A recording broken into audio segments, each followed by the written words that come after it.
Hello बच्चों, मैं हूँ आपकी हिंदी टीचर अंजू मैडम और अंजू मैडम की क्लास में आप सभी बच्चों का हार्दिक स्वागत है। बच्चों, आज का विषय है प्रश्न उत्तर चर्चा। पाठ है कैलाश गौतम द्वारा लिखित कविता नौरंगिया। पाठ को आरंभ करने से पहले मैं आपसे कुछ बातें कहना चाहती हूँ। बच्चों, आज कोरोना का दौर चल रहा है। बच्चे बहुत परेशान हैं क्योंकि स्कूल बंद है, पढ़ाई बंद है। क्या करें नहीं करें कुछ समझ में नहीं आ रहा है। तो ऐसे में उनकी पढ़ाई किसी प्रकार से बाधित ना हो, इसलिए यह मेरा एक छोटा सा प्रयास है कि मैं आपको हर तरह से, हर प्रकार से आपके साथ रहकर आपकी सहायता करूं। तो मेरी सहायता या मेरे काम को सार्थकता तभी मिलेगी जब आप वीडियो को अच्छी तरह से देखेंगे, समझेंगे, पढ़ेंगे। आरंभ से लेकर अंत तक एक एक बात को सुनेंगे, क्योंकि मैं जब भी कुछ पढ़ाती हूँ तो वह पूरे पाठ को पूरी तरह से समझा जाती हूँ। एक एक शब्द, एक एक पंक्ति प्रश्न से संबंधित होता है। हर पंक्ति में उत्तर छिपा हुआ है। मैं इस तरह से आप लोगों को समझाती हूँ। अगर आप वीडियो को पूरी अच्छी तरह से नहीं देखेंगे तो आप कहीं ना कहीं से चूक जाएंगे। जब प्रश्न पूछे जाएंगे तो आपको लगेगा कि आपने तो पढ़ा ही नहीं था। तो कहीं से भी प्रश्न पूछे जाएं और उसका उत्तर आप दे सकें, मैं इसकी तैयारी करवाती हूँ कि पूरा पाठ आपको कंठस्थ हो जाए, पूरा प्रश्न का उत्तर आपको याद हो जाए। बच्चों, आपको इस बात की भी जानकारी देती हूँ कि मैंने रैदास के 5 पद का वीडियो, प्रश्न उत्तर चर्चा विषय का वीडियो और नौरंगिया कविता की अर्थ सहित व्याख्या का वीडियो का लिंक डिस्क्रिप्शन बॉक्स में दे दिया है। जिन बच्चों ने अभी तक इसका लाभ नहीं उठाया है वे डिस्क्रिप्शन बॉक्स में जाकर लिंक को खोल करके वीडियो को देखें और उसका भरपूर लाभ उठाएं। तो चलिए आज का विषय शुरू कर रहे हैं, प्रश्न उत्तर चर्चा। प्रश्न उत्तर चर्चा नौरंगिया कविता कैलाश गौतम की लिखी हुई। पहला प्रश्न है, नौरंगिया किसकी कविता है? तो ये तो आपको आरंभ में मालूम है कि नौरंगिया कैलाश गौतम की लिखी हुई कविता है। दूसरा, नौरंगिया कौन है, वह कहाँ रहती है? तो इसका उत्तर देखिए कविता की पंक्ति में ही है ना, नौरंगिया गंगा पार की है। तो नौरंगिया क्या है, नौरंगिया कौन है? तो नौरंगिया गांव की एक कृषक महिला है और रहती कहाँ है? वह गंगा पार दियरा में रहती है। नौरंगिया को किसमें विश्वास नहीं है? तो सबसे पहली पंक्ति जो कविता की है वह क्या है? देवी देवता नहीं मानती, यानी पंक्ति में उत्तर छिपा हुआ है, पंक्ति में ही प्रश्न भी है। तो नौरंगिया किसमें विश्वास नहीं है? देवी देवता में। इसीलिए मैं हमेशा कहती हूँ कि हर पंक्ति को खूब ध्यान से समझें, ध्यान से पढ़ें, ताकि हर प्रश्न का उत्तर आपको तुरंत आ जाए। नौरंगिया क्या नहीं जानती है? नौरंगिया छक्का पंजा छल कपट, पहली पंक्ति से ही है। देवी देवता नहीं मानती, छक्का पंजा नहीं जानती, यानी छक्का पंजा छल कपट वो नहीं जानती है। नौरंगिया किससे लोहा लेती है? तो नौरंगिया ताकतवर लोगों से, उस गांव में रहने वाले जो ताकतवर लोग हैं, जमींदार हैं, सामंत हैं, उनसे लोहा लेती है। लोहा लेती मतलब मुकाबला करती है। मैंने आपको अर्थ में बतला दिया है, लोहा लेना मतलब मुकाबला करना। वह किस पेशे से जुड़ी है, यानी वो कौन सा कार्य करती है? उत्तर है खेती बाड़ी, कृषि कार्य। कविता में ये ना, अपने बूते करती खेती। तो इस प्रश्न का उत्तर आपको वहां से मिलेगा। नौरंगिया का पति कैसा है? नौरंगिया का पति निखट्टू अर्थात कामचोर और आलसी है। वह उसकी किसी प्रकार से सहायता नहीं करता है। उसके पति का रंग कैसा है?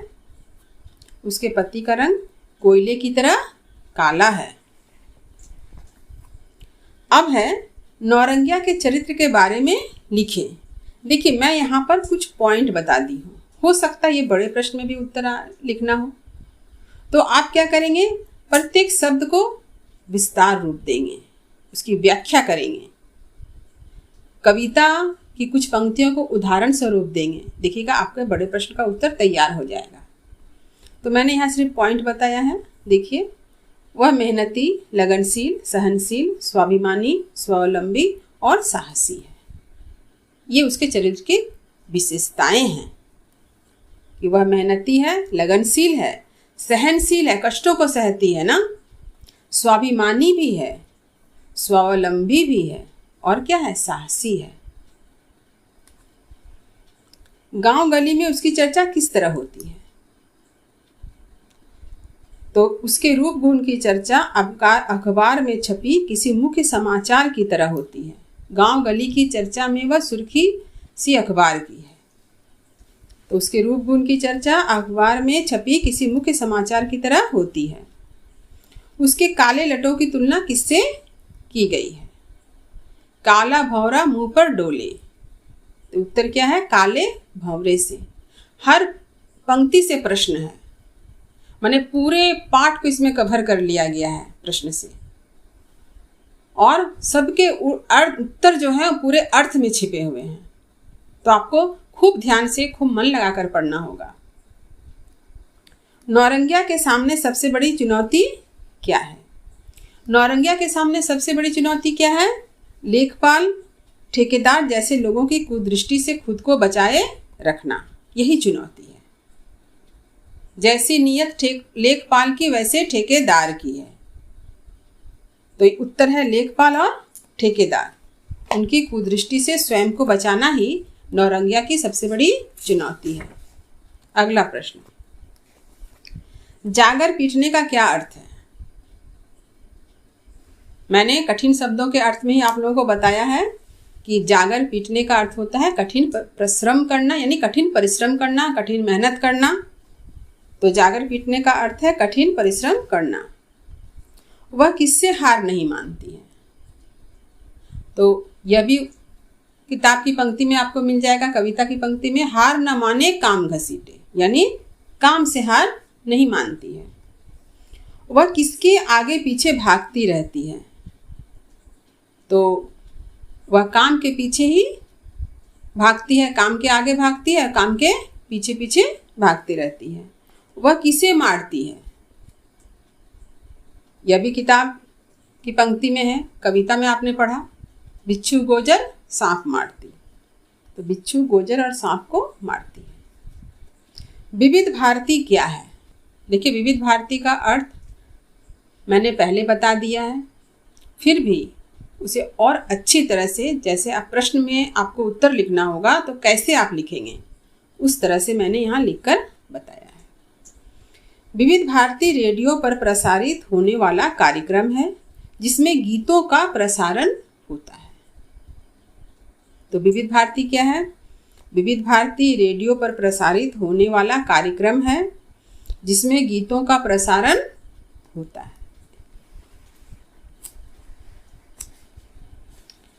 उसके सीधेपन की तुलना किससे की गई है? नौरंगिया जो सीधे सरल स्वभाव की है, उसकी तुलना किससे की गई है? लाठी सी सीधी ना, उसकी तुलना लाठी से की गई है। अब अगला प्रश्न देखिए, लाठी सी सीधी का क्या अर्थ है? तो लाठी सी सीधी का अर्थ क्या है?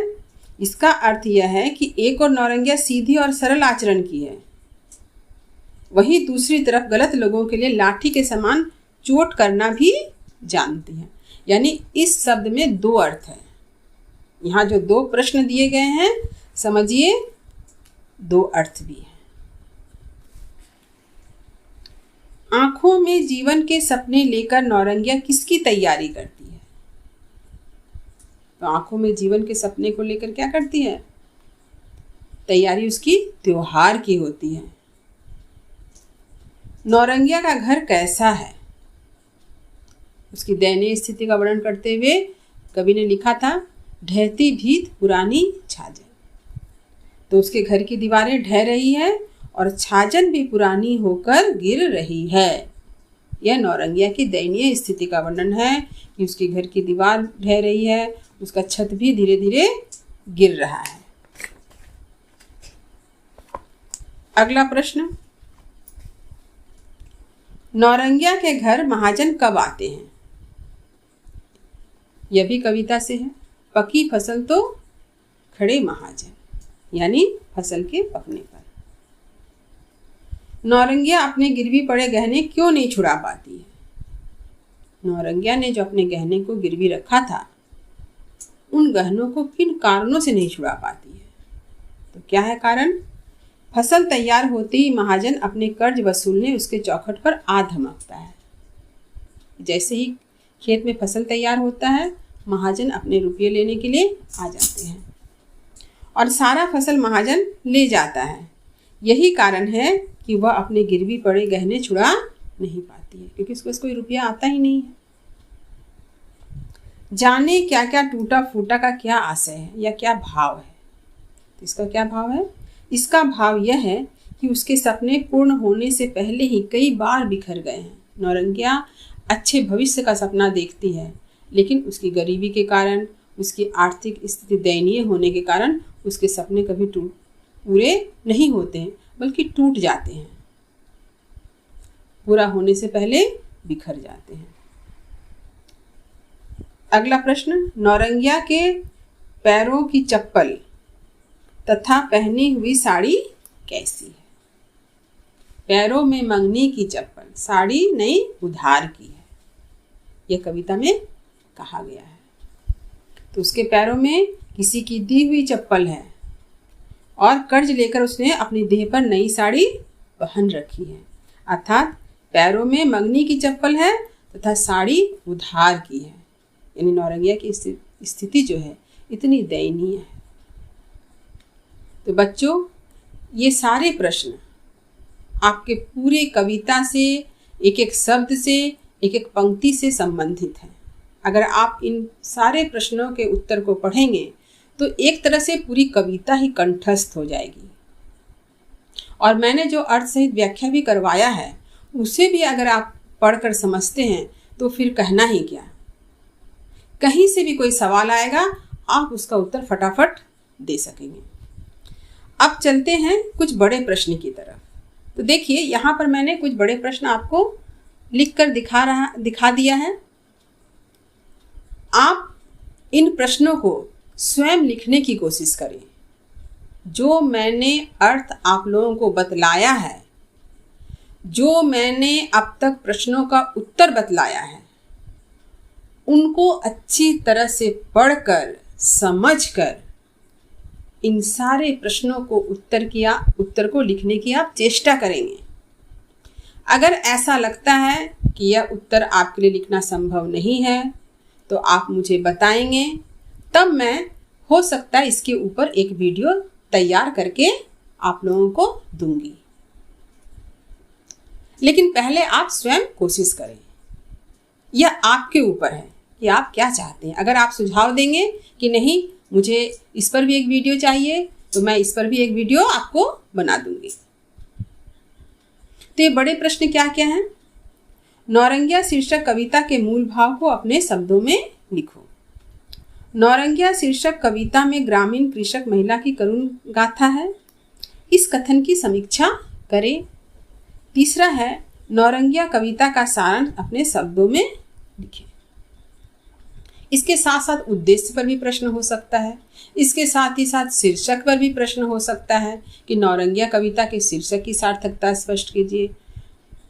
नौरंगिया कविता में कैलाश गौतम ने किस उद्देश्य की स्थापना की है, उसे स्पष्ट करें। तो यह आपको बतलाना होगा। तो उम्मीद है आज का यह वीडियो आप लोगों के लिए काफ़ी हेल्पफुल वीडियो रहा है।